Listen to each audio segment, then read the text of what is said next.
Institutions அவங்க ஆர்டர்ஸை எப்படி fill பண்ணுறாங்கன்னு தெரிஞ்சுக்க ஃபேர் வேல்யூ கேப் ஒரு முக்கியமான topic. Before getting in to the content, என்னோட பர்சனல் ரிடல் ட்ரேடிங் ஸ்ட்ராட்டஜியோட பேக் டெஸ்ட் போர்ட்ஃபோலியோவை இங்கே அப்லோட் பண்ணியிருக்கிறேன். இந்த மாதிரி போர்ட்ஃபோலியோவை க்ரியேட் பண்ணுறதுக்கு subscribe my channel and follow all the videos. நான் போடுறது எல்லாமே ஒன் பை ஒன்னாக வாட்ச் பண்ணிட்டே வாங்க. இன்ஸ்டியூட்ஸ் அவங்களோட ஆர்டர்ஸை ஃபில் பண்ணாமல் மார்க்கெட்டில் ஒரு கேப் விட்டு போவாங்க. அதை தான் இங்கே ஃபேர் வேல்யூ கேப்புன்னு சொல்கிறோம். ஃபேர் வேல்யூ கேப் எப்போயுமே ஒரு 3 கேண்டில் ஃபார்மேஷனில் தான் இருக்கும்.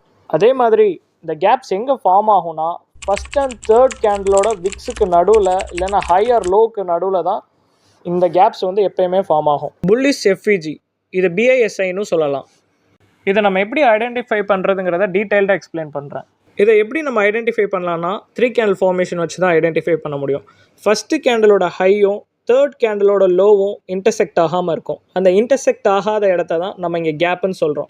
இந்த கேப் தான் fair value gap. Bearish FEG, இதன் டேர்ம்ஸில் எஸ்ஐபிஐன்னு சொல்லலாம். இதையும் நம்ம 3 கேண்டில் ஃபார்மேஷன்ஸ் வச்சு தான் ஐடென்டிஃபை பண்ண முடியும். ஃபஸ்ட்டு கேண்டிலோட லோவும் தேர்ட் கேண்டிலோட ஹையும் இன்டர்செக்ட் ஆகாமல் இருக்கிற இடத்த தான் கேப்புன்னு சொல்கிறோம். அந்த கேப்பை தான் நம்ம எஃப்இஜின்னு சொல்கிறோம்.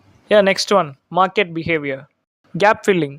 கேப் இருக்கிற இடத்துல இன்ஸ்டியூட்ஸ் வந்து அவங்க ஆர்டரை ஃபில் பண்ண வருவாங்க. அதனால் ட்ரேடர்ஸ் கேப் இருக்கிற இடத்துல ப்ரைஸ் ரிட்டர்ன் ஆகுங்கிறத எதிர்பார்க்கலாம்.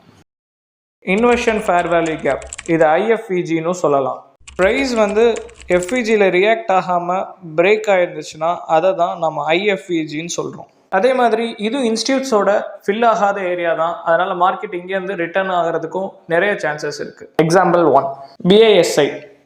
நான் சொன்ன மாதிரி ஃபேர் வேல்யூ கேப்பில் மார்க்கெட் ஆர்டர்ஸை ஃபில் பண்ணிட்டு ஒரு நியூ ஹையர் ஹை ஃபார்ம் பண்ணியிருக்கு. அதே மாதிரி எக்ஸாம்பிள் 2, எஸ்ஐபிஐலையும் மார்க்கெட் வந்து எஃப்இஜியோட ஆர்டர்ஸை ஃபில் பண்ணிவிட்டு ஒரு நியூ லோவர் லோ க்ரியேட் பண்ணியிருக்கு. எக்ஸாம்பிள் 3.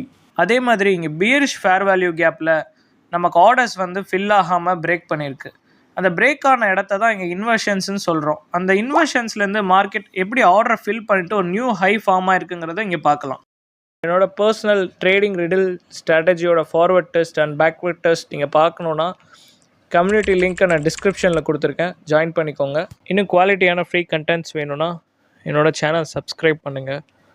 அண்ட் தேங்க்யூ ஃபார் வாட்சிங். Signing off trading riddle.